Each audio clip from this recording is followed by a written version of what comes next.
the PGA Tour in Texas this week at Craig Ranch, where players are getting ready to compete in the tournament named after an all-time Texas golf legend. Coverage of the AT&T Byron Nelson begins tomorrow, 4 p.m.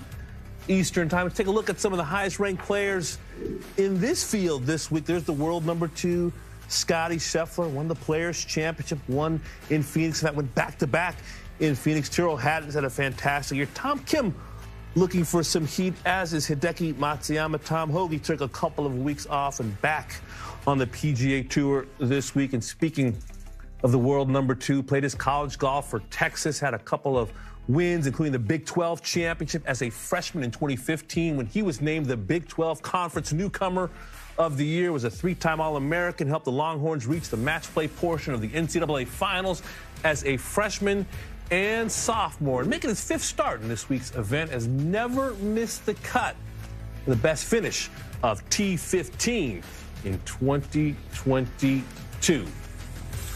More on the happenings this week. Let's welcome in our own George Savarikas from TPC Craig Ranch. Hey, George.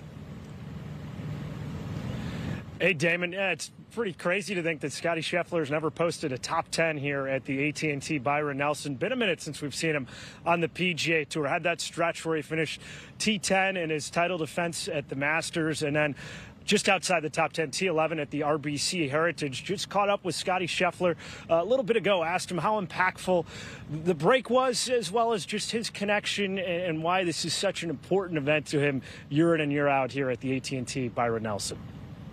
Yeah, it was good. I tend to get pretty tired after the majors, and so having that little bit of a break was nice once Hilton Head got done, and it was a busy start to the year, and so it was a good little reset.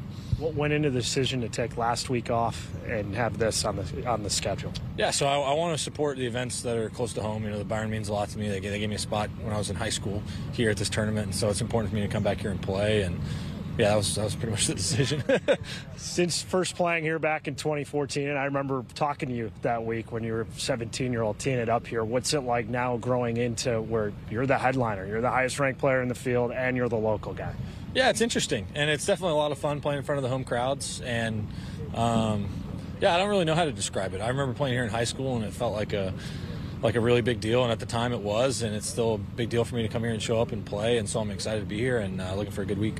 Looking at your results in the PGA Tour since the Worldwide Technology Championship at Mayakoba, you've had 11 starts, top 12 or better each and every single time. When you hear those numbers and that level of consistency, what comes to mind? Well, I'm glad that I've shown some consistency. That's what I think I'm searching for always as a player, and when we're practicing and working on stuff, I'm trying to get more consistent. And so to have those results is good, and I'm fortunate to have a couple wins as well. And so all I'm doing is just trying to keep myself in a good position and see what happens. Last year at this point of the season, you had 4 wins in a major. You ended the season 4 wins in a major, but PGA Tour Player of the Year. You already have a couple wins now. What can you draw on from last year as you try and play your best golf at this point of the season going forward? Yeah, trying to manage my energy levels. I think that's why I took a bit of a break. Had a nice, few weeks off, just because the season's a grind. And now, especially with the tournaments having so many good players, it feels like you're playing a major almost every week you show up. And so it's a little bit of a different feeling, but as a player, it's a lot of fun getting to compete against the best guys pretty much, or nearly every time we tee it up. Final question. I remember talking to 17-year-old Scottie Scheffler. He didn't quite have the beard. Yeah, I got a little lazy. But if you told him that, hey, 9 years from now, you're going to have 6 wins, a major, be world number 2, what would you think of the journey?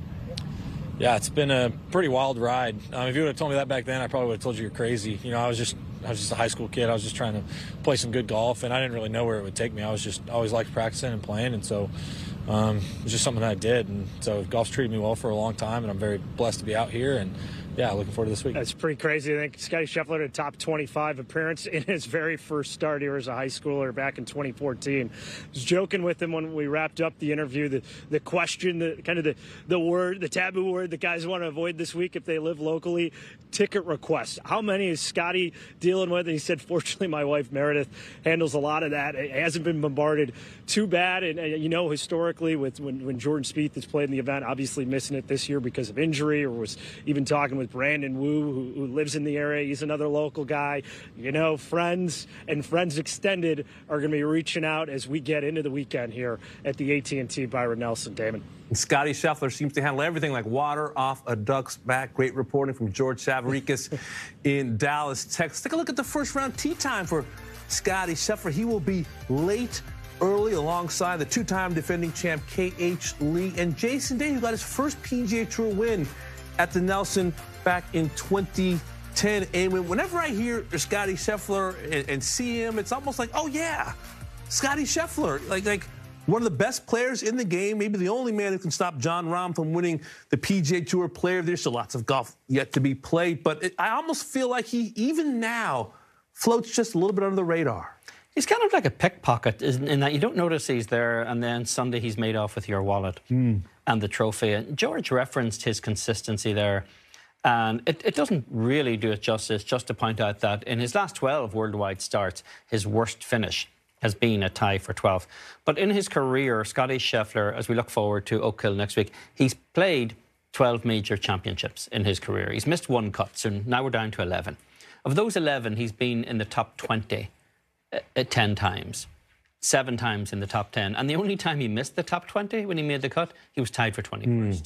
This guy is there all the time. He puts himself in event after event after event. He's there waiting around, and you tend to win a lot of tournaments if you just put yourself in position. You know, that's the lesson you learn from the careers of Jack Nicklaus and a Nick Faldo and guys like that who were there all the time, put themselves in the mix for when others were going to fail. And he's also capable of the runaway wins. We've seen that as well at various tournaments, not least the Players' Championship and the Masters last year. Yeah, a magician never tells you, how he or she goes about the magic tricks. A chef never really tells you the ingredients that make the meal. And I think Scottie Scheffler is very much cut from a similar cloth. So you have to go to people close to him, like a John Fields, the coach at UT where he played, who told me years ago that Scottie has a short game that is second to none. Or his current coach, Randy Smith, who says that the fire burns and that he is highly competitive, even if we won't really see it. We're not going to see him, for the most part,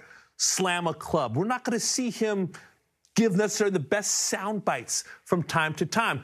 But that's how he goes about his business, and his expectations in this game are as high as anybody who has 14 clubs in his bag. And the numbers are backing him up. I mean, he leads the tour right now in strokes gained tee to green, number 1.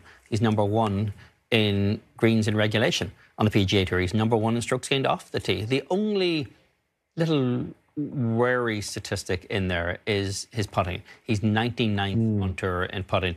He's kind of streaky in that category. Yeah. But he's streaky good a lot of the time. I mean, if you're a little occasionally wobbly with the short stick and you're still finishing no worse than tied 12th in your last 12 starts around the world, and he's competing against the world's best every time he goes out there. He's not taking on a lot of weak fields out there. This field this week may actually be the weakest field Scottie Scheffler's faced all year.